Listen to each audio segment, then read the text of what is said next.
빨리 볼게요. 자, 우리 고려 초기에는 거란족이 쳐들어왔죠? 세 번의 침략을 잘 막아냈죠? 자, 그리고 나서 100년 동안의 평화. 네. 그런데 이제 여진족이 이제 예전에 말갈리라고 불리던 민족이죠? 근데 이 여진족이 점점 고려 국경을 넘나들면서 고려를 위협해오고 고려에게 무역을 계속 요구해왔죠? 자, 고려는 어느 정도는 응대를 해주다가 이게 도저히 안 된다 싶어가지고 임간이라는 장군을 보내서 한 번은 공격을 갔다 그랬어요. 자, 그런데 임간이 너무 저 윤관 아니? 임간이라는 장군을 먼저 보냈다 그랬죠?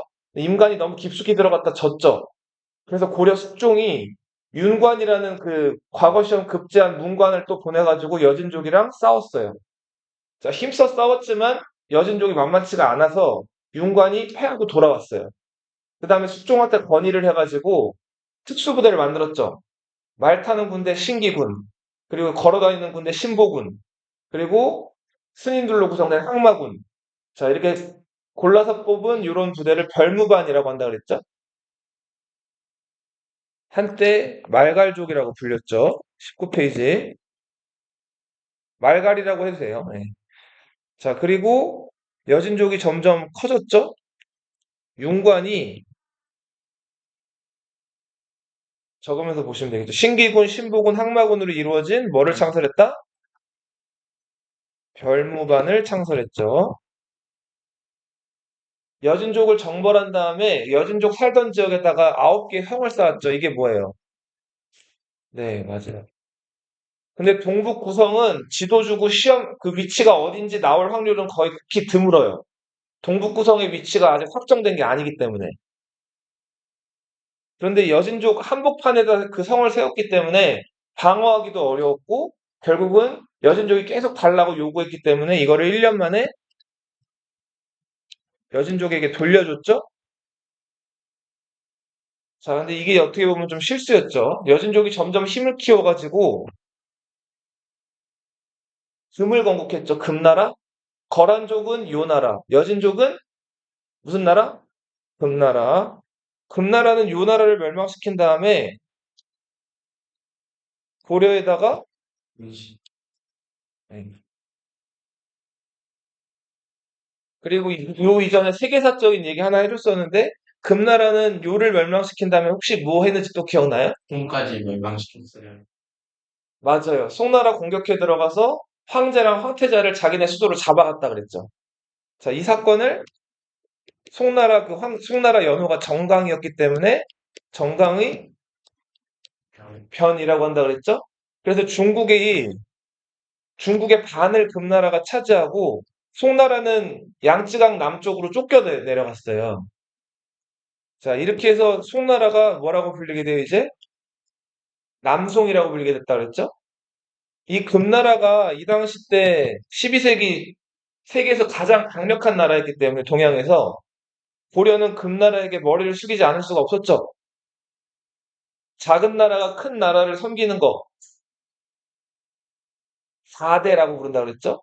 이 당시 최고 집권자가 인종의 외할아버지면서 인종의 장인어른이었던 이자겸 정권은 이거를 수락을 했다 그랬죠. 이자겸이 손가락질 받을 일을 했다기보다는 이 당시 대세로 금나라랑 싸우기에는 도저히 부족했다 그랬죠. 자, 이렇게 해서 금나라의 4대 요구를 수용하게 된다. 자, 이자겸이 난을 일으켰죠. 이 당시 척준경이라는 사람, 여진족 정벌할 때 큰 공을 세웠던 척준경과 이자겸이 손을 잡고 반란을 일으킨 거예요. 자, 그리고 인종을 이자겸 집에 가두고, 되게, 인종은 슬픈 나날을 보냈죠? 그러다가 이자겸과 척준경 사이에 틈이 생긴 것을 발견하고, 인종이 척준경을 끌어들였죠. 자, 이렇게 해서 이자겸을 잡은 다음에 유배를 보냈죠? 이자겸은 유배 가서 내가 비굴하게 살지 않겠다. 생선을, 맞아요. 왕한테 선물 보냈다 그랬죠? 그 생선이 굴비라고 불리는 생선이죠. 자, 인종은 정지상이라는 사람의 탄핵을 이용해서 척준경도 몰아내고 이제 실권을 장악을 해요. 그 다음에 뭔가 새롭게 자기 정치를 하고 싶었는데 때마침 인종 옆에 이제 묘청, 정지상, 백수환 이런 사람들이 등장하죠. 이 사람들 출신이 다 어디였어요? 서경파였죠. 자, 이들은 수도를 서경으로 옮기면 서경은 지금 대화세, 아주 크게 떨칠 세력을 가지고 있는 곳이기 때문에 자, 그 금나라가 만약에 서경으로 천도를 하게 된다면 금나라가 우리에게 와서 조공을 하고 자, 우리는 금나라를 손쉽게 정벌할 수 있을 것이다. 우리는 고구려를 계승한 나라니까 수도를 고구려의 수도였던 평양으로 옮기자. 자, 이렇게 얘기를 했죠. 반면에 인종에게 또 다른 의미에서 예쁨을 받던 김부식 같은 사람들은 그죠? 수도를 옮기지 말자 그랬죠? 김부식은 자, 유학자였어요. 그래서 그 과거 시험도 본인이 장원급제했던 사람이고 풍수지리 이런 거 믿지를 않아요. 어처구니 없는 거라는 거. 명당이 어디 있고 흉당이 어디 있어. 자, 사람 정치라는 거는 사람 하기 나름인데 굳이 서경으로 수도를 옮길 이유가 없다고 봤죠. 자, 그래서 개경에다가 그대로 머물러서 우리 정치를 하자라고 했던 사람이 김부식인데 김부식이 경주 출신이라고 그랬죠. 경주 김씨라고 그랬죠. 그래서 이제 우리는 신라의 뒤를 이었다. 신라 계승 의식을 나타냈고 금나라에 원래 하던 대로 현실적으로 4대하자. 금나라를 우리가 지금 어떻게 정벌하느냐. 자, 당시 한때 인종이 서경파의 마음이 기울어가지고 서경으로 천도를 하려고 그랬는데 인종이 서경으로 가던 길에 막 비바람이 불어가지고 어가가 잠깐 행방불명되는 일도 벌어지고 서경의 벼락이 30번이 떨어져서 지어놨던 대화궁이 불타기도 하고 좀 안 좋았죠. 그래서 인종이 서경으로 천도할 마음을 접죠. 그리고 개경에 불탔던 궁궐을 다시 지으라고 하죠. 조바심이 났던 묘청 세력들이 서경에서 반란을 일으켰죠. 이게 묘청의 난이에요. 이때 이제 나라 이름을 묘청이 뭐라고 했냐면 대위라고 불러요. 대위. 그리고 황제국이면 쓰는 게 뭐였어요? 연호였죠. 자, 연호로 천계라는 연호를 썼어요. 이런 것들도 그냥 이렇게 짤짤짤이로 들어두세요. 우리 광개토대왕 때 연호 뭐 썼어요? 영락. 법흥왕 때 건원이라는 연호 썼죠? 그리고 혹시 기억할지 모르겠는데 발해 무왕 때 어떤 연호 썼죠? 싸우는 거 좋아하는 무왕. 인안.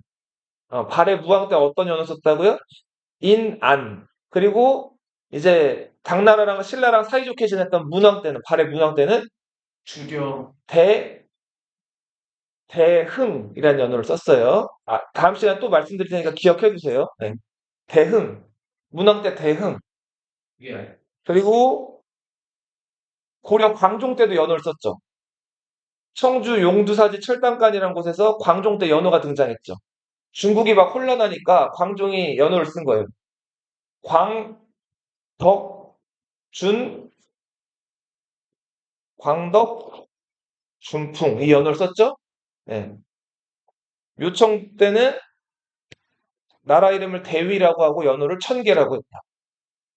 자, 근데 이 준비가 별로 안 된 상태에서 이렇게 반란이라 가지고 실제로 개경에 있는 인종이랑 싸울 마음이 별로 없었어요. 자, 그래서 이 묘청이라는 사람이 자기 부하였던 조충이라는 사람한테 난 일으키자마자 거의 바로 죽고 조충이라는 사람은 묘청의 목을 쳐가지고 개경에 보냈는데 이 개경에 있던 인종이랑 개경 귀족들이 뭐 이거 묘청 목 받아놓고도 서경의 항복을 안 받아줬죠. 그렇게 해서 1년 동안 전쟁이 계속 된단 말이에요. 이걸 진압했던 사람이 김부식은 싸우지 않고 서경성 포위하고 1년을 버텼다 그랬죠? 자, 빠르게 공격하는 걸 속공이라고 하죠. 천천히 공격하는 걸 뭐라고 할까요? 천천히. 이걸 지공이라고 불러요. 지공. 자, 이렇게 해서 지공으로 1년 동안 서경성을 포위한 다음에 얘네들을 말려 죽였단 말이에요. 자, 그렇게 해서 큰 피해를 입지 않고 김부식의 군대가 서경을 함락하고 묘청에 나온 관련자들을 모두 죽여버렸죠. 인종은 이때부터 김부식을 정말로 이제 믿는 신하가 된 거죠. 그래서 김부식한테 고구려 백제 신라 시대 때 있었던 역사 기록을 남기라고 해요. 그래서 김부식이 구삼국사, 지금은 전하지 않지만 예전에 있었던 삼국사라는 책을 참고해가지고 쓴 역사책이 뭐였죠? 삼국사기죠.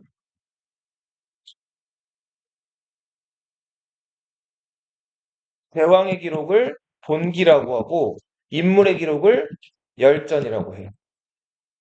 삼국사기 보면은 신라본기, 고구려본기, 백제본기 나오거든요. 요 신라본기에 제일 먼저 실려 있는 왕의 기록 누구예요? 합격떴어요. 혁거세 본기예요. 네, 네 맞아요. 혁거세가 신라의 시조죠. 그래서 삼국사기에서 제일 먼저 기록되어 있는 사람은 박혁거세에 대한 이야기들이 제일 먼저 기록이 돼 있어요. 여기서 알 수 있는 거는 이제 확실하게 김부식이라는 사람은 경주 김씨고 기본적으로 신라를 계승한다는 고려는 신라를 계승한다는 의식을 가지고 있었다. 그리고 아까 말 나온 김에 요거 한 가지만 더 말씀을 드릴게요. 송나라가 금나라에게 밀려가지고 남쪽으로 쫓겨갔죠. 송나라는 국방력은 약했어요. 빨리 들어와. 도훈이 여기 앉아 빨리. 어. 자, 우리 국방력은 약했는데 문화적으로나 학문적으로는 굉장히 뛰어난 나라가 송나라였어요. 그래서 송나라 때 이 송나라를 이끌어갔던 황제 주변에서 과거 시험 급제한 다음에 정치를 이끌어갔던 사람들을 사대부라고 불러요. 송나라 때 정치를 이끌었던 사람들을 뭐라고 부른다고요? 사대부. 이 사람들은 어린 나이 때부터 글 공부해가지고 20대 될 때까지 계속 글 공부를 해요. 그 다음에 나라에서 주관하는 시험 어떤 시험? 과거 시험을 본단 말이에요. 그리고 합격한 사람들이 이 사람들이에요. 이 사대부라는 말은 학자이자 지식인, 그리고 과거 급제한 다음에 나랏일하는 사람들을 뭐라고 부르죠? 네, 관료, 관리 이렇게 부르죠. 이 사대부들은 칼싸움은 못해도 머릿속에 든 건 많죠. 자, 그런데 그런 사대부들이 저 한자 하나 제대로 모르는 이 오랑캐 여진족한테 수도를 뺏기고 황제가 잡혀간 거예요. 쪽팔렸겠죠. 그래서 이 남송 때 사대부였던 주희라는 사람이 있었어요. 중국 사람이에요. 여자 아니다. 네, 남자예요. 이 주희가 기존의 공자, 맹자 그 말씀 그냥 단순히 달달 외우는 게 유학이었는데 여기서 유학을 한 단계 업그레이드 시켜요. 그 업그레이드 시켜서 만든 유학이 성리학이라고 불리는 유학이에요. 이 성리학은 공자, 맹자가 남긴 말씀 그런 것들 외우고 충, 효, 열을 강조하는 그 유학을 같은 유학이에요. 근데 그 유학을 좀 더 업그레이드 시킨 거라고 보시면 돼요. 단순하게 여기서 얘기를 할게요. 성리학은 뭐냐면은 구별하는 학문이에요. 네. 자, 먼저 뭘 구별하냐면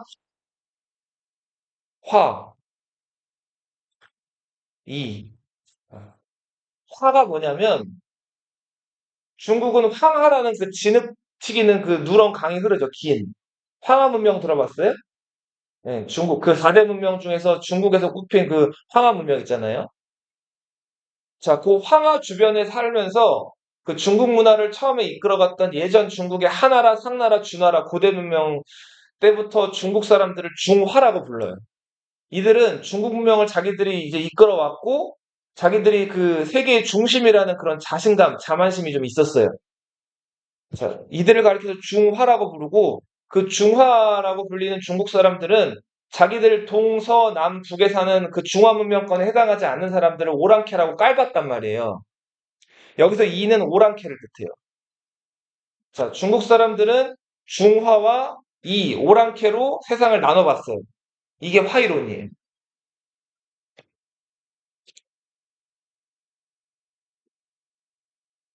자, 우리 그 1년이 있으면은 봄, 여름, 가을, 겨울 날씨가 있죠.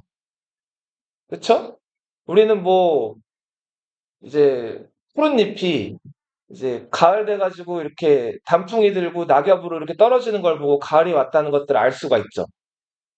여기서 낙엽이라든지 푸른 잎이라든지 이렇게 눈에 보이는 것들은 현실에 드러난 것들이죠. 기예요, 기. 자, 근데 방금 말씀드린 것처럼 봄이 여름이 되고 여름이 가을이 되고 가을이 겨울이 되죠. 이렇게 세상을 돌아가게 하는 법칙, 이런 것들은 눈에 보여요, 안 보여요? 시간이 흐르고 이런 것들은. 보이지 않죠? 자, 이런 근본적인 법칙이나 원칙을 이라고 불렀어요, 이. 이게 한자로 쓰면 리예요, 리. 근데 앞으로 가서 이라고 불리는 거예요.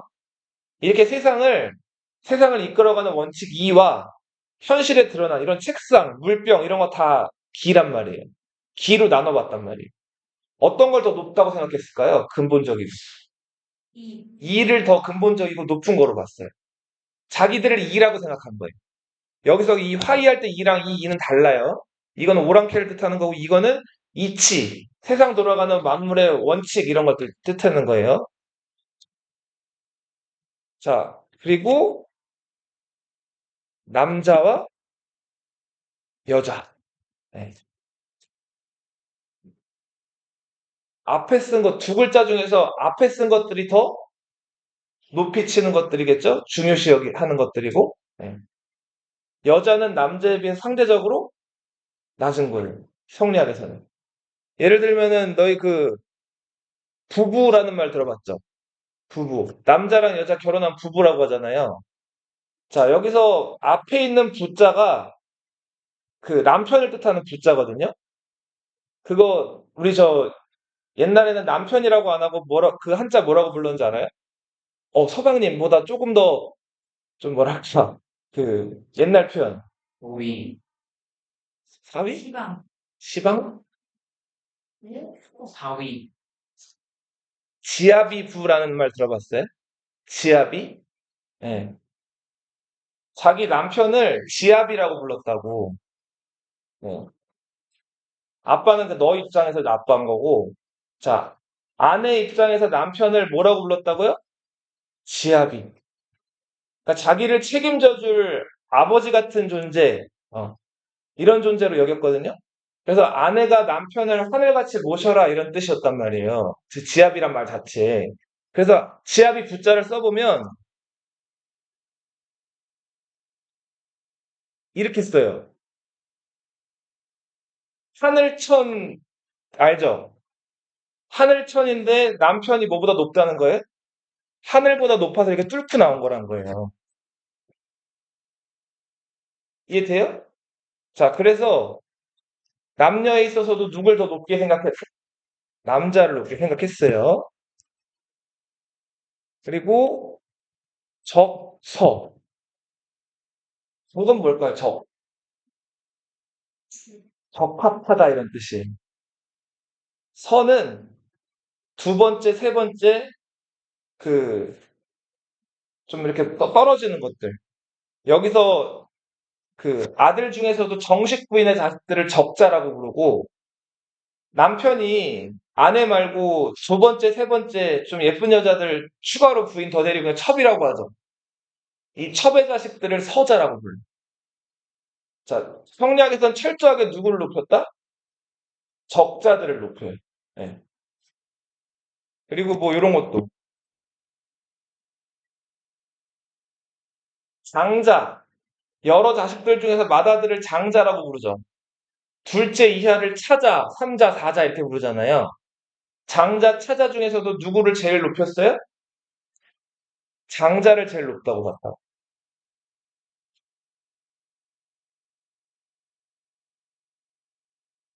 자, 요렇게 그리고 어른과 아이의 관계에서도 누구를 더 높게 여겼을까요?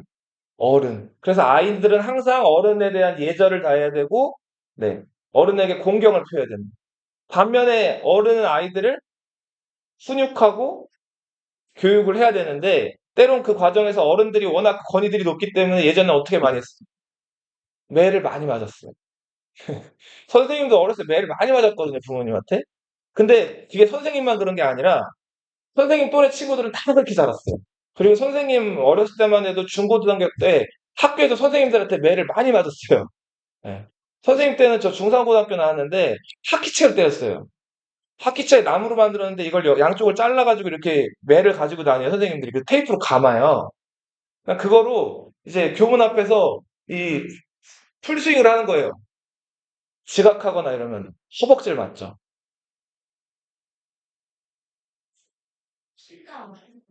예, 그때는 다 그랬었어요. 너희 어머니, 부모님 때나 선생님 때까지만 해도 구타가 심했었어요. 그 구타가 아직도 남아있는 곳은 체육계. 예.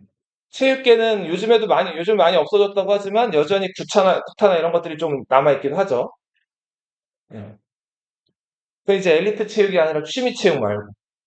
진짜 이제 업으로 먹고 살려고 왜 체육부 있는 고등학교들 있죠. 중고등학교 그런 데 진학을 하게 되면은 아직도 그런 게 조금씩은 남아있어요. 근데 대부분 많이 없어졌다고 하지만. 예.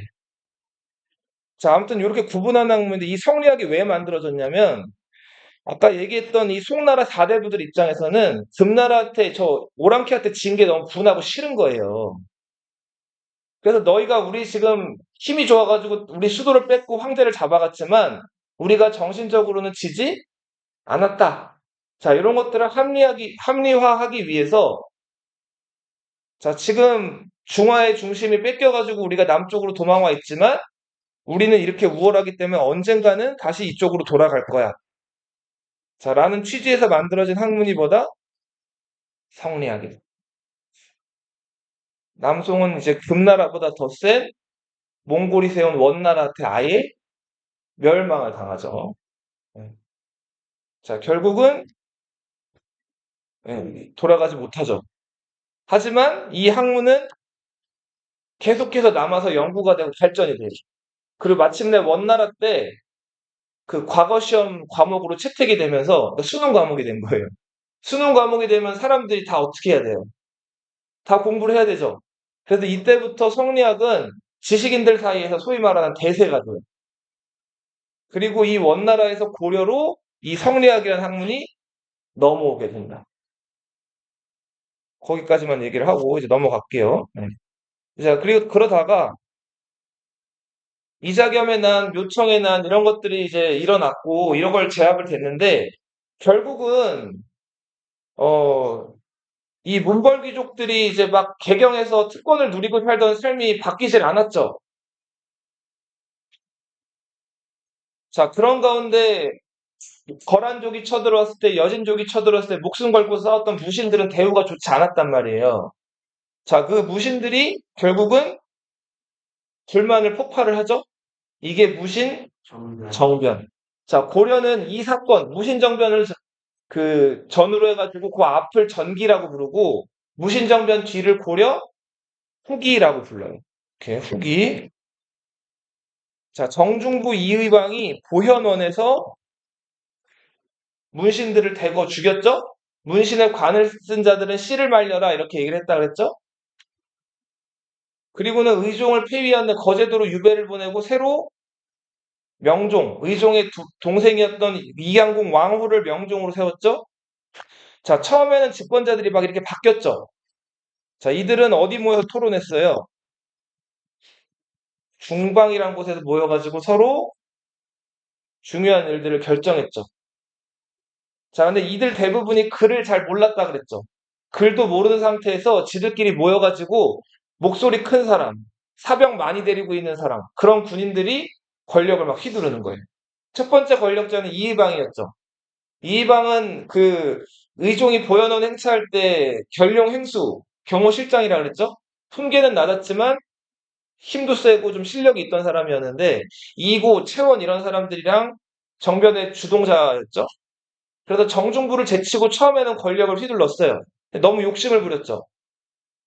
자, 태자비, 그러니까 당시 명종의 아들 태자한테 자기 딸을 시집 보내기도 하고, 그리고 명종의 그 첩이었던 무비, 자, 이런 여인들을 자기가 가까이 하기도 하고, 자, 그러다 결국은 정중부, 늙은 여우라 그랬죠?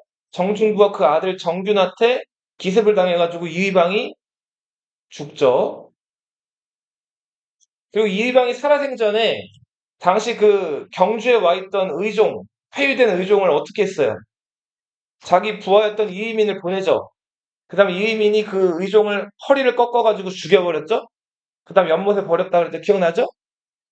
자, 이런저런 이유로 이의방은 민심을 많이 잃었다. 이의방이 죽고 집권한 그 늙은 여우 정중부, 나이 70 먹어서도 정치하려고 왕한테 괴장을 하사받았다 그랬죠. 의자랑 지팡이. 자, 그리고 그 남의 땅을 뺏기도 하고 탐욕스러웠어요. 그러다가 정중부는 또 이제 뭐 자기 집 노비가 자주색 비단 옷 입고 다닌다고 그 신하들이 탄핵을 하니까 오히려 그 궁궐로 딱 출근해가지고 그 자기 종을 꾸짖은 신하들을 오히려 감옥에 보냈다 그랬죠? 자, 그러던 정중부, 그 아들 정균도 만만치가 않았죠? 고려 왕실의 여인이랑 정균이 결혼하려고 했단 말이에요. 자, 결국은 젊고 패기 넘치고 그 정의로웠던 경대승이 정균을 기습해서 죽이고 정중부도 쫓아서 죽여버렸다 그랬죠? 경대승은 26살에 최고 실권자가 됐는데 문제는 정치적인 경험이 많이 부족했다 그랬죠? 자, 그리고 자기를 언제 사람들이 죽일지 모른다는 그 스트레스를 많이 받아가지고 도방이라는 경호 조직을 만들고 500명의 도방 장사들을 자기 집에서 머물게 했다 그랬어. 자, 그런데 4년 정도 권력을 가지고 있다가 꿈을 꿨는데 정중부가 꿈에서 나타나가지고 경대승을 꾸짖었다 그랬죠? 자, 그래서 경대승이 스트레스를 심하게 받다가 30살에 죽어요. 경대승이 죽었을 때 개경에 있는 온 백성들이 슬퍼했다 그랬죠? 자, 경대승이 죽고 나서 명종이 직접 정치를 이제 할 수 있는 친정의 기회를 가졌는데 모질이라 그랬죠? 그림이나 좋아하고 자기 기생 첩이나 좋아하고 자, 그러다 결국 명종이 경대승이 죽었을 때 의종을 죽였던 이의민을 다시 개경으로 불러들였다 그랬죠? 그래서 이의민이 13년 동안 권력을 휘두르게 돼요. 자, 이때 무신집권자들은 문벌귀족들을 다 때려 죽여놓고서는 뭔가 고려를 잘 이끌어가려고 이렇게 열심히 정치를 했어요? 그러지 않았죠. 예전에 문벌귀족들이 하던 것들, 뭐 많은 땅을 소유한다든지 절에다가 이제 세금 안 내려고 기증을 한다든지 이런 식으로 자기 재산 불리는 데만 급급했단 말이에요. 자기 사병을 키우고. 이의민의 아들 이지영 집의 종이 최충수라는 사람의 비둘기를 훔쳐갔다 그랬죠? 최충수가 그 비둘기를 되찾으려고 이지영 집에 찾아가서 받아내긴 했는데 화가 많이 났다 그랬죠? 자기 형 최충원한테 가가지고 얘기를 했고 최충원과 최충수가 미타산의 별장에 놀러 갔던 이의민을 기습해서 죽여버렸죠? 그렇게 해서 최충원 시대가 열리죠. 자, 그런데 문제는 이제 그 최충수란 사람은 어제 얘기를 안 했는데 그 최충수란 사람은 뭐랄까 성질이 좀 급하고 자기 형 최충원보다는 정치적으로나 여러 가지로는 좀 모자라는 사람이었어. 근데 그 최충수가 앞에 무신집권자가 했던 실수를 또 하나 반복을 해요. 어떤 실수였을까요? 그런 방법도 있었고 또 고려시대에 더 많은 권력들을 누리려면 어떻게 해야 된다? 누구랑 결혼해야 된다 그랬어? 왕실 집안이랑 결혼을 해야 된다 그랬죠? 자, 최충수가 그 자기 딸을 당시 이제 또 그 이 신종, 신종의 그 아들 태자한테 또 시집 보내려고 한단 말이에요. 이거 앞에 이의방이 그러다가 어떻게 됐어요? 안 좋은 소리 듣고 제거당했죠. 근데 최충수가 또 그런 짓을 하려고 한 거예요. 형인 최충원이 와가지고 최충수 집에 와서 그러지 말라 그랬어요. 근데 동생이 말 들었을까요? 내가 하겠다는데 어쩔 거야, 형이. 자, 이렇게 나오는 거예요. 최충원이 어떻게 했을까요? 최충수 집에 있는 결혼할 때 되니까 막 그 선물이나 이런 것들 서로 주고받아야 되잖아요. 신랑 신부끼리. 그래, 그런 것들을 최충수 집에 좀 많이 모아놨는데 최충원이 사람을 시켜서 거기다 불을 지르게 해요. 최충수 입장에서 어때요? 화가 많이 났겠죠? 막 열이 받았는데 최충수 주변에 있는 사람들이 형이고 뭐고 죽여야 된다 그래요. 그래서 최충수가 그 사람들 얘기를 듣고 이제 1000명 정도를 모아가지고 형을 치려 그래요. 근데 최충원은 이미 그 얘기를 들었고 궁궐 안에서 왕을 끼고 자, 왕 옆에 있다는 건 이제 왕의 명령을 듣는 군대라는 거죠. 명분이 생겼죠. 또 자기가 따르는 군대가 또 1000명 정도 있었단 말이에요. 천대 천의 싸움이지만 최충원은 누굴 데리고 있었다고? 왕을 데리고 있었죠. 누가 더 명분 있고 사기가 높았을까요? 최충원 쪽이 사기가 높았겠죠. 일전에서 최충수가 패배하면서 죽죠. 최충원한테. 예, 그렇게 돼서 자기 동생이었던 최충수도 제거하고 권력을 장악한다. 최충원은 명종을 끌어내리고 명종의 동생이었던 새 왕으로 신종을 또 세웠다 그랬죠? 자, 왕을 2명을 끌어내리고 4명의 왕을 세웠던 우리 한반도에서 존재하는 권력자 중에서는 가장 강한 권력을 누렸던 신하가 이 사람 누구라고요? 최충원이었죠. 자, 자기는 다른 집권자들이랑 달라요 한다는 취지에서 봉사십조라는 개혁안을 올리기도 했어요. 자, 봉사십조에 여러 내용이 있었는데 그 중에서 또 중요한 것들이 뭐 그 절이 많이 문제라 그랬죠. 세금 안 내기 위해서 절에다가 이렇게 기증한다는 다음에 거기서 이제 그 절을 보통 귀족들이 갖는 방식으로 이제 세금을 안 냈다 그랬잖아요. 자, 이런 절들, 문제 많은 절들은 재산을 압류한다든지 해가지고 개혁하겠다. 뭐 이런 식으로 실제로 얘기를 하고 실제로도 그렇게 해요. 근데 문제는 자기가 또 새로 절을 만들어서 똑같은 짓을 한단 말이에요. 그리고 여전히 농민들은 이 당시 먹고 살기가 어려웠기 때문에 귀족들이 이렇게 횡포를 부리니까 농민 반란들이 일어나는데 이런 것들을 밀란이라고 불러요. 민란, 백성들이 일으킨 반란. 자, 그런데 이런 것들을 아주 적극적으로 잔인하게 진압했던 사람이 최충원이기도 하죠. 뒤로 가보세요. 네. 22페이지. 자, 이 봉사 10조 내용 중에서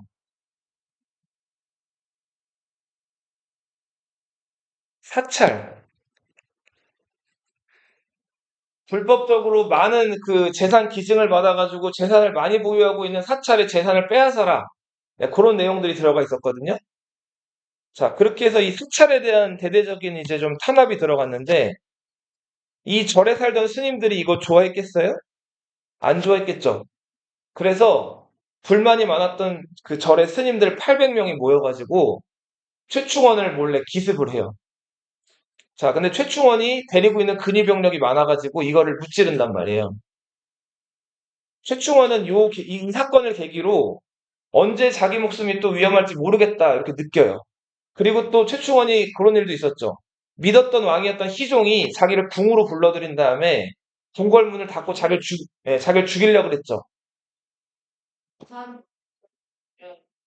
맞아요. 그래서 최충원이 이걸 계기로 자, 승려들 왕에 대해서 공격을 받은 다음에 자기를 지키는 좀 더 강력한 권력 기구를 하나 만드는데 그 기구가 교정도감입니다. 자, 최충원이 만들었던 권력 기구 뭐라고요? 교정도감. 교정도감은 오늘날로 치면은 뭐 군사위원회 정도라고 볼 수 있는 그 군사회의기구라고 보시면 돼요. 이 교정별감의 최고 책임자, 총 책임자를 교정별감이라고 불렀어요. 자, 앞으로 무신 정권이 끝나는 때까지 모든 무신 집권자들은 이 교정도감의 교정별감이 돼요. 어, 무신 집권자 다 무슨 자리 차지한다고요? 별감이란 자리를 차지한다.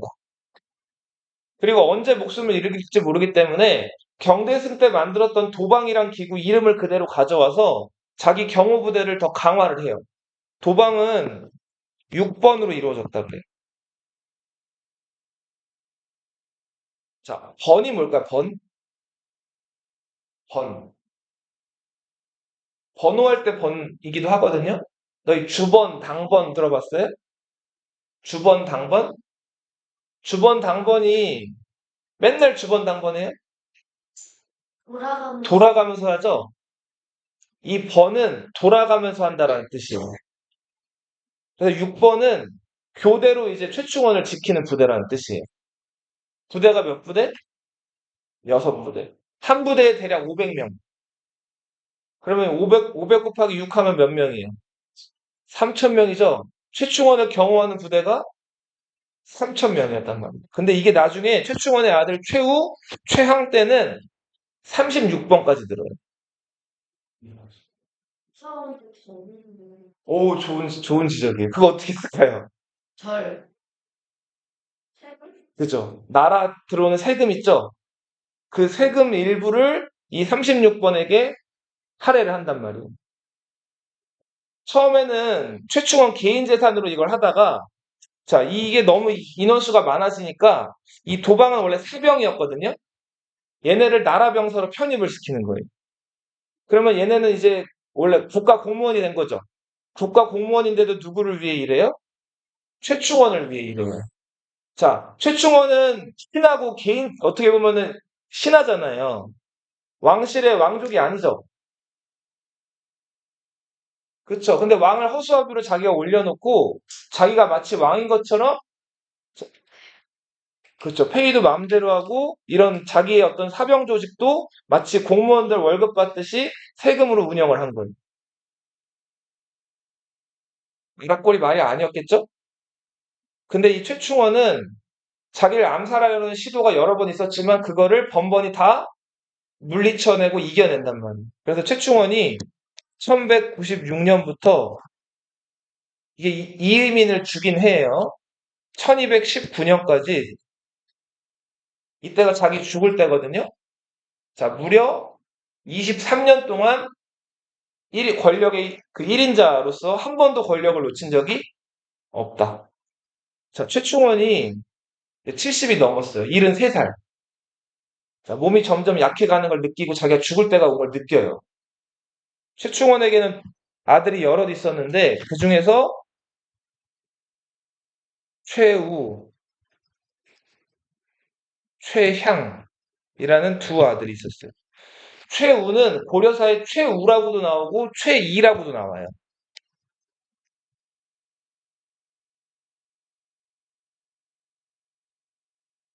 큰아들이 능력이 좋았어요.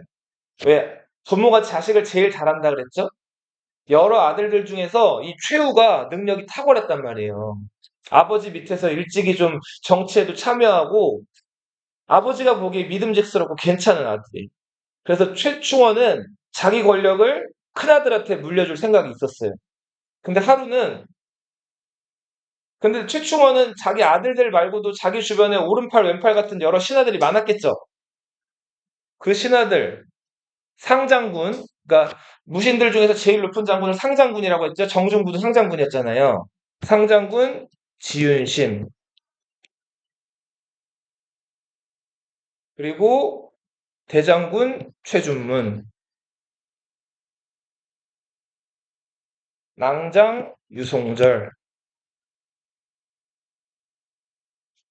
역시 낭장 김덕명 자 이런 사람들이 최충원 주변에 있었는데 이 사람들은 다 야심이 좀 있는 사람들이었어요. 그래서 최충원이 죽으면 자기들이 좀 한 자리씩 차지하고 자기 땅이나 재산이나 이런 것들 좀 늘릴 생각이 있었던 사람들이란 말이에요. 자, 이 사람들 생각에 최충원을 꼭 빼어 닮은 의심 많고 능력 좋은 최우가 권력을 이렇게 승계하는 게 나을까요? 조금 모자란 최향이 승계하는 게 나을까요? 최향이 승계하는 게 낫겠죠. 그래서 이들은 공공연하게 최향을 밀었단 말이에요. 그죠? 최충원 입장에서는 그거 다 알았겠죠. 자, 그래서 최충원이 어느 날 최우를 불러요.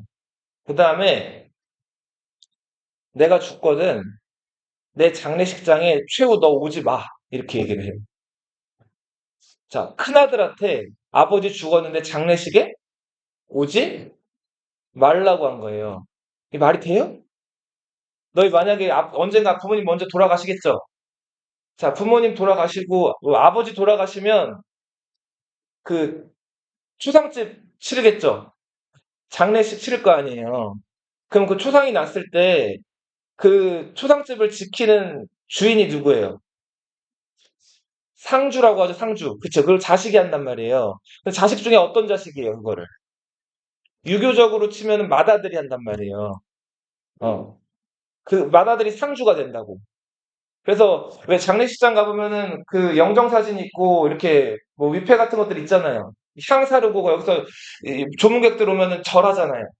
그때 그 옆에 서 있는 사람들이 보통 상주란 말이에요. 그 장례식을 이렇게 장례식도 의식이잖아요. 이런 것들을 주관하는. 근데 그 상주 자리에 있어야 될 최후한테 장례식에 오지 말라고 한 거예요. 최후가 의아했겠죠?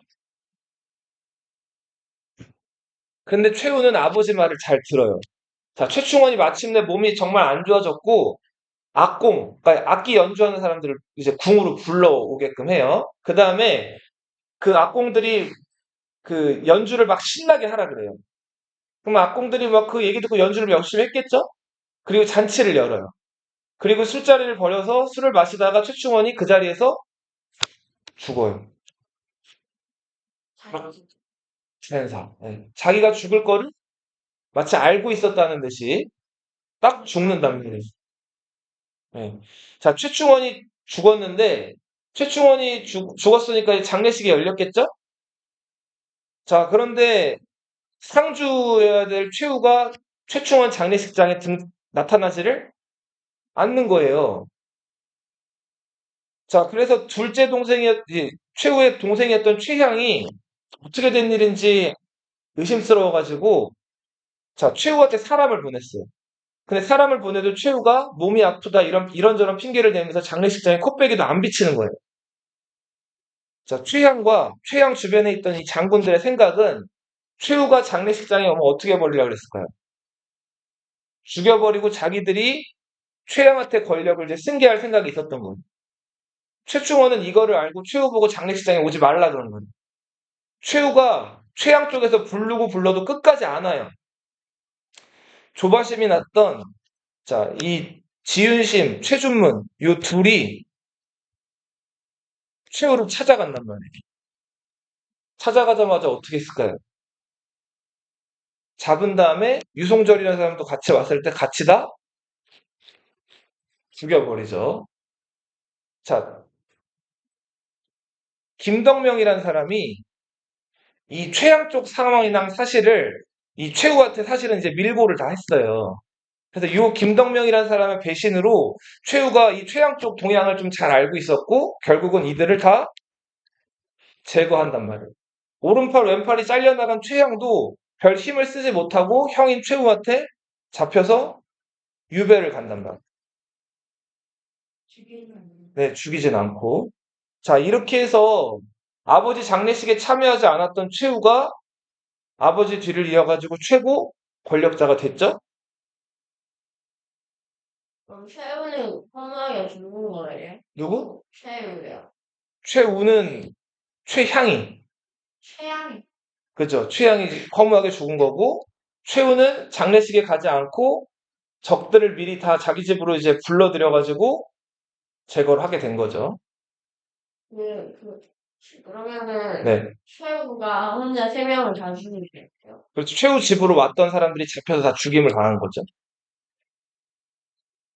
자, 그랬던 이제 최우, 실권자가 됐죠.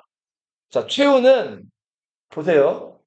자, 아버지 최충원이 궁궐 들어갔다가 왕한테 당할 뻔한 적이 있죠. 그죠? 그래서 자기가 궁궐에 출근을 안 해요. 근데 나라에서 여러 가지 정치나 중요한 것들 하려면 궁궐로 출근을 해야 되잖아요. 나라에서 신하가 이제 휘둘러올 수 있는 제일 중요한 권력이라고 할 수 있는 게 인사권이죠. 사람 여기 배치하고 저기 배치하고 하는 거. 그 권한을 휘두르는 거 인사권인데 이런 거를 궁궐에 출근하고 나가가지고 서류 보고를 받은 다음에 도장을 찍어서 이렇게 명령을 내리고 해야 되는데 그거를 궁궐에 가서 하질 않아요. 그죠? 자기 집에다가 정방이란 기구를 설치한 다음에 궁궐에 있는 신하들이 자기 집으로 출근을 하게끔 해요. 자, 이거 왕은 궁궐에 있는데 왕은 허수아비고 능력이 없으니까 왕 아래서 그 인사를 담당하는 신하들을 자기 집으로 오게끔 합니다. 그러니까 왕 못지않은 권력을 누린 거죠? 자, 최후가 만든, 그치. 이렇게 인사권을 담당하는 기구를 정방이라고 합니다. 자, 최후가 만들었던 인사권을 담당하는 기구를 뭐라고 한다고요? 정방. 최충원 때 교정도감이었죠? 최후 때는 정방이란 기구가 만들어져요. 근데 이제 본격적으로 나라를 이끌어보고 나라를 다스리려고 하다 보니까 글을 알고 학문적으로 지식이 있어야 될 거 아니에요. 근데 무신들 중에서 그런 사람이 많이 없었다 그랬죠. 그래서 최우는 이제 과거에 자기들이 때려 죽였던 문신들 중에서 일 좀 잘하고 쓸만한 사람들을 뽑아요. 자기들이 아무튼 힘으로는 이제 확실히 위에 있으니까.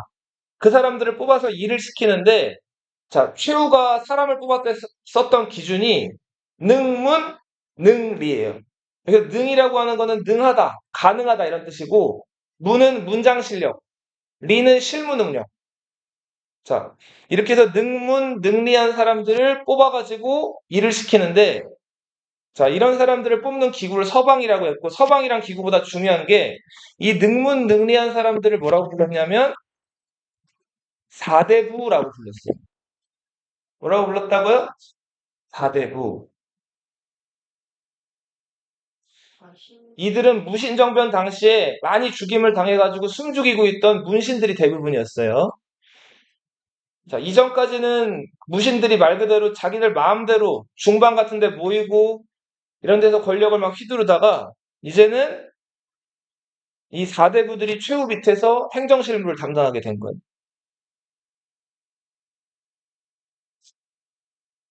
최후는 언제 자기가 또 목숨을 잃을지 모른다고 걱정을 많이 해서 아버지가 만든 도방 가지고는 부족하다고 봤어요. 자, 그래서 이 도방을 36번으로 늘리는 거, 여기서 족하지 않고 부대를 하나 더 만들어요. 자, 이 부대가 좌별초, 우별초, 신의군이라는 세 개의 부대를 합쳐서 만든 삼별초라는 부대. 별초는 골라서 뽑는다는 뜻이거든요. 군인들 중에서 힘세고 싸움 잘하는 사람들을 골라 뽑은 세 개의 부대예요. 이게 뭐다? 삼별초. 자, 이제 최씨 무신정권을 지키는 그 경호부대가 두 개로 늘었죠? 하나는 도방, 또 하나는 삼별초.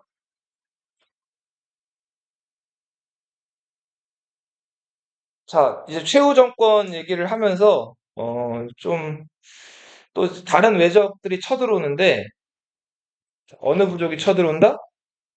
몽골이 쳐들어오게 된다. 자, 고려를 침략한 이민족 몽골에 대한 얘기를 해볼게요.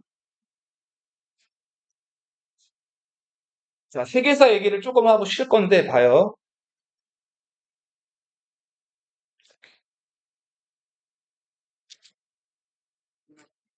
자, 이렇게 흘러나간 이 강 뭐라 그랬어요? 요, 요하라 그랬죠? 하라는 말이 강, 물이란 뜻이기 때문에 이 강 이름은 요예요. 요하.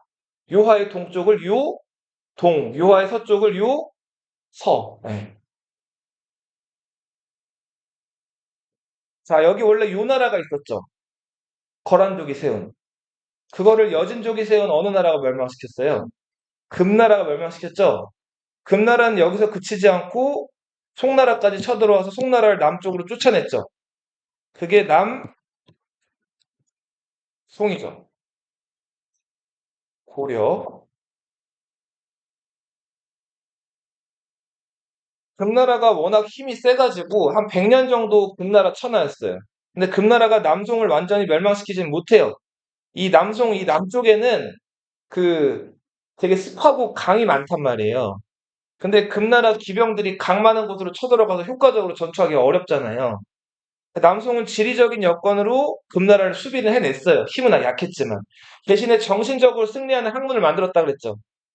우리가 이렇게 지금 쫓겨와 있지만 정신적으로는 너희보다 높아. 그렇게 해서 만든 학문이 뭐라고 하죠?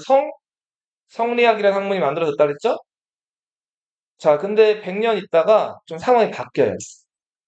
여기 만리, 장성 있죠? 금나라는 만리, 장성 넘어가지고 여기 요 지역을 다 차지한 게 금나라란 말이에요. 땅덩어리 넓죠? 만리장성 위에 고비 사막이라는 사막이 있어요. 혹시 들어봤어요? 이 고비 사막 뭐 아래를 막남, 고비 사막 위를 막북 이렇게 부르는데 이 막북지대에는 옛날 옛적에 흉노라는 기마민족이 살았어요. 들어봤어요? 흉노는 요 지역에서 이제 말 타고 다니면서 사냥하거나 혹은 뭐 짐승 같은 것들 데리고 다니면서 하는 유목 생활을 하던 민족인데 말을 어렸을 때부터 얘네들이 탔기 때문에 말을 잘 타고 말 위에서 살도 잘 쌌단 말이에요. 그러다가 여차하면은 얘네들이 모여가지고 중국을 쳐들어오는데 중국 사람 그때 공포의 대상이었어요. 자, 그 흉노의 먼 후손들인데 후손들이 그 고비 사막 위에서 초원지대에서 여기저기 흩어져 살고 있었단 말이에요.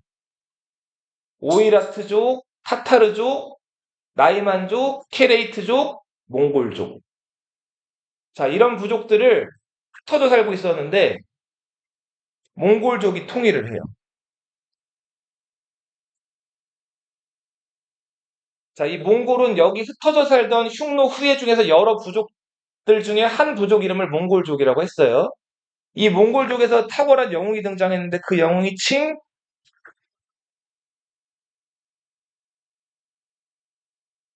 유목부족은 흩어져 있으면 무서울 게 못 된다 그랬죠? 뭉치면 어떻게 된다 그랬어요? 무서워져요. 네, 맞아요. 일단 이들이 잘하는 건 뭘 잘 타요? 말을 잘 타죠. 자, 너희 말 잘 타요? 잘하고 있어요. 타보긴 한 것이 말을 막 자유자재로 잘 타요?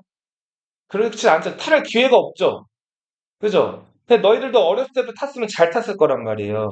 근데 몽골은 3살, 4살 때부터 그 말이랑 거의 얘네들은 말을 키우기도 하지만 말을 타고 다니기도 하고 말이랑 진짜 정말 가까이 살기 때문에 우리 강아지나 고양이 키우듯이 걔네들은 말을 키우는 거예요. 그래서 어린 나이 때부터 말 위에 올라가서 타고 보통 말 위에 타면은 안장이 있잖아요. 이 안장이 있어야지 안 넘어지고 말을 잘 탈 수가 있는데 얘네들은 안장 없이도 순전히 이 다리만으로 말을 잘 탄단 말이에요.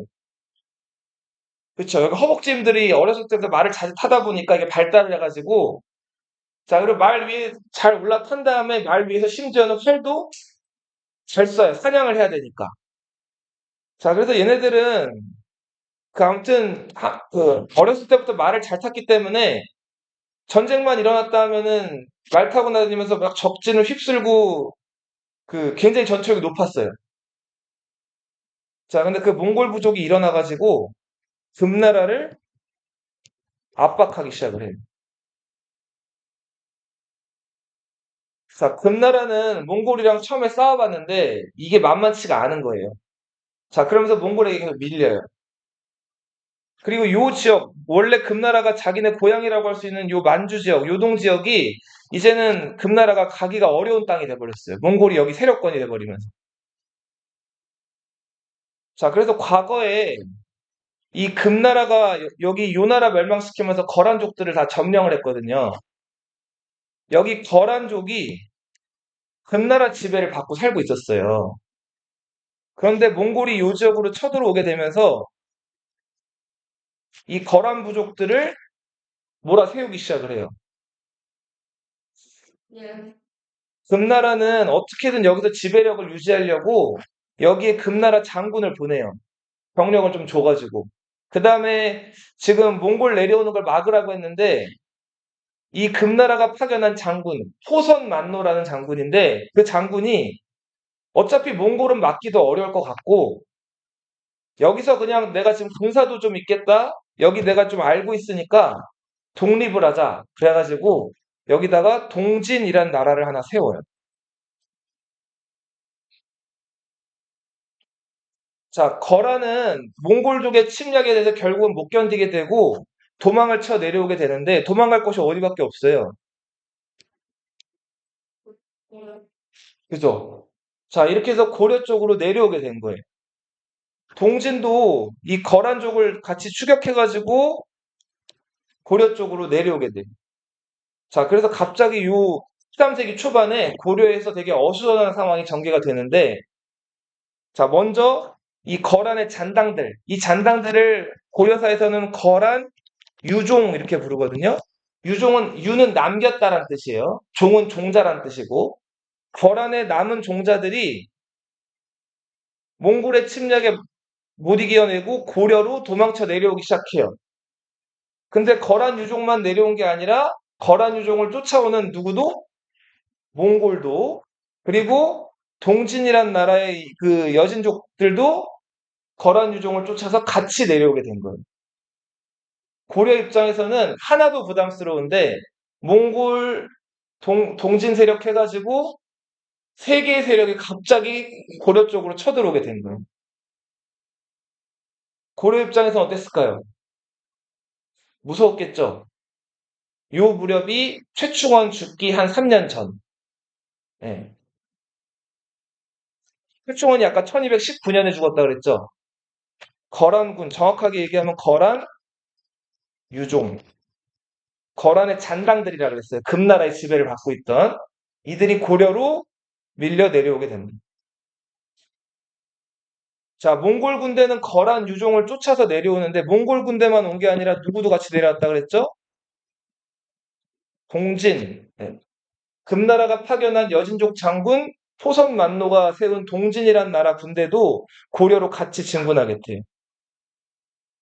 자, 이들은 고려 정부한테 허락을 받고 내려왔을까요? 허락이 어딨어요. 몽골 군대인데. 몽골 군대는 막 세계를 제패했죠. 그러니까 얘네들 그냥 멋대로 들어온 거예요. 자, 고려 입장에선 여간 부담스러운 게 아닌데, 일단은 거란 애들을 몰아내야 될 거 아니에요. 이 거란 유종이 몇만이 들어왔다고 기록에 나와 있냐면, 9만 명이 들어왔다. 갑자기 다른 나라 백성들이 9만 명이 들어온 거예요. 군대만 온 게 아니라, 그 여자랑 아이들 있죠? 그러니까 아이의 살터전을 다 이제 뺏겨가지고, 다 같이 도망을 쳐서 피난을 온 거예요, 고려로. 그리고 그들이 고려 땅에 있었던 요 지역의 강동성이라는 곳으로 들어가요. 거란군이. 자, 고려 군대가 강동성에 들어간 이 거란 유종의 군대랑 싸우려고 하는데 몽골이랑 동진의 군대가 같이 온 거예요. 자, 껄끄러운 상황이죠. 그래서 고려 쪽에서 그 몽골 동진 군대랑 만나요. 당시 고려군을 이끌던 장군은 조충, 김취려 이런 장군들이었어요. 이 김취려는 키가 6척 5촌. 계산해보면 대략 179. 20, 한 뭐 6cm 정도로 계산했을 때 덩치가 좀 컸다 그래요. 그리고 이 사람도 수염이 아주 길게 관우처럼 난 뭐 그런 장군이었다 그래요. 자, 외모가 아무튼 범상치 않았던 김취려, 조충. 자, 이 사람들이 당시 몽골 장군이었던 카치운, 차라, 찰랄이라고도 하죠. 이런 사람들을 만나요. 자, 남자들끼리 만났어요. 근데 지금 적대적으로 만난 게 아니죠. 거란을 쫓아가지고 오다가 보니 같이 만난 거죠. 자, 그러니까 이런저런 얘기들을 통역을 통해서 하다가 얘기를 나눴는데 생각보다 얘기가 좀 잘 통해요. 남자들끼리 조금 의기투합하면 뭐 해요? 뭐 같이 마셔요. 술을 마시죠? 자, 그래서 술자리가 열렸어요. 자, 술자리가 열렸는데 이제 카치운이 나이를 물어봐요. 김취려. 자, 김취려가 당시 이제 46세였거든요. 근데 카치운한테 몇 살이라고 그랬을까요? 좀 더, 네. 100? 60살이라 그래, 자기가. 자, 왜 60살이라고 그랬을까요? 늙어 보이니까? 어, 그 노인이라고 생각하면은 뭔가 조금 더 얕보니까 그때 더 나이뻥을 친 거죠. 나이 더 많다 이거예요, 내가. 그냥 아무 이유가 예, 그래서 이 카치운이 그때부터 김치려를 형이라고 불러요. 그러면 조축은 몇 살이냐고 또 물어봤더니 나보다 2살이 더 많다 그래요. 62세라고 한 거예요. 그래서 조충이랑 김치려, 카치운이 조충이 큰형, 김치려가 작은형, 카치운이 동생, 찰날은 더 아래 동생. 그렇게 돼서 술자리를 가져요. 술잔을 주고받고 조금 친해졌어요. 막 그리고 나중에 친해지다 보니까 헤어질 때니까 아쉬워가지고 막 카치운이랑 찰날이 그 막 눈물을 흘렸다는 기록도 있어요. 좀 이렇게 남자들끼리 또 친해져가지고. 자, 근데 여기까지는 좋았는데 자, 그렇게 해서 결국은 이 고려, 몽골, 동진 연합군이 강동성을 함께 공격해서 그 거란 유종들을 마침내 모두 포로로 잡고 이제 저항하는 적들을 다 죽여버린단 말이에요. 거란 세력들은 다 싹 쓸어버렸어요. 이게 몽골과 고려의 첫 만남이었어요. 그리고 요 무렵에 최충원이 죽고 최우가 최고 집권자가 된단 말이에요. 장례식에 참가 안 했던. 자, 근데 몽골이 이때부터 이제 고려한테 이런저런 요구를 해오기 시작을 해요. 자, 우리 너희 땅 쳐들어온 그 거란 놈들 우리 몽골이 물리쳐 줬으니까 자, 고려 너희는 우리한테 선물을 좀 줘야겠어. 자, 이렇게 이것저것 요구를 해오기 시작하는 거예요. 몽골의 첫 사신이 당시 고려 왕이었던 그 고종을 만나는데 고종을 만나는 자리에서 보통은 다른 나라 사신이 임금님 만날 때는 예의를 표현해야 되죠. 그래서 뭐 머리를 조아리거나 아니면 무릎을 꿇거나 이렇게 숙여야 된단 말이에요. 근데 몽골 사신이 딱 그 고려 왕을 만나게 됐는데 어떻게 했을 것 같아요? 네, 그 몽골 칭기즈칸이 준 그 편지 있죠? 이거를 한 손에 들고 고려 왕 앞으로 뚜벅뚜벅 걸어가요. 그 다음 고려 왕한테 한 손으로 이렇게 건네줘요. 자, 이러면 될까요? 안 될까요? 이건 절대로 안 되는 행동이에요. 그 유교 사회, 예절을 강조하는 사회에서는 그 이웃나라 사신이 왕을 만날 때, 그리고 고려는 특히 또 황제를 칭하는 나라잖아요. 안으로는. 철저하게 예식을 갖추고 만나야 되는데, 진짜 막대먹게 만난 거죠. 그래서 고려 관리들이 난리를 쳤는데, 고종이 저 야만족이고 이민족이라서 몰라서 그러니까 됐다. 그리고 넘겨요. 근데 이때 이제 적힌 편지 내용을 보니까 수달 가죽을 만장을 달래요. 수달. 수달 가죽 만장. 금 몇 킬로, 은 몇 킬로. 그리고 고려는 매가 또 유명하다는데 매도 좀 달라 그러고. 자, 매, 날라다니는 새. 예. 그리고 뭐 신발. 뭐 이거저거를 막 달라고 적은 그 편지를 보내온 거예요. 이거 고려 입장에서 다 줄 수 있어요, 없어요? 다 못 주죠? 자, 그래서 이거 다 줄 수가 없고 이건 말도 안 되는 요구니까 우리는 어느 정도 성의 표시만 하겠다. 그래서 뭐 수달 가죽도 한 900장. 예. 그것도 많이 줬죠. 자, 그런 식으로 한 10분의 1 정도만 줘가지고 돌려보낸단 말이에요. 1년에 한 번 오기로 했는데, 몽골 사신들이 1년에 3번, 5번을 오기 시작합니다. 올 때마다 뭘 적어 갖고 와요. 이거 달라고. 우리 형제 관계니까. 우리 예전에 조충 김치려 형제 관계 맺었죠? 근데 형 삥을 뜯는 동생인 거예요. 계속 뭘 달래요. 고려 입장에서 줄 수가 없죠. 이번에도 무리한 요구를 하고, 고려는 줄 수 없다? 이렇게 얘기를 하고, 이제 이 사람, 시문이랑 찰나리. 이 사람들은 이제 군대만 몰고 왔다 돌아가고 다른 사신들이 오죠. 자, 저고요라는 사신이 고려로 와요. 자, 와서 또 무리한 요구를 했는데 고려는 거절하고 이 사람 돌아갔어요. 자, 돌아가는 길에 여기 이 국경, 압록강 들어봤죠? 이 압록강을 막 건넌 저고요가 이 압록강에서 누군가에게 습격을 받아가지고 죽어요. 피살당한 거죠. 근데 이게 지금도 누가 죽였는지 밝혀져 있지를 않아요. 해결되지 않은 사건들을 미제 사건이라고 하죠? 미제 사건이에요.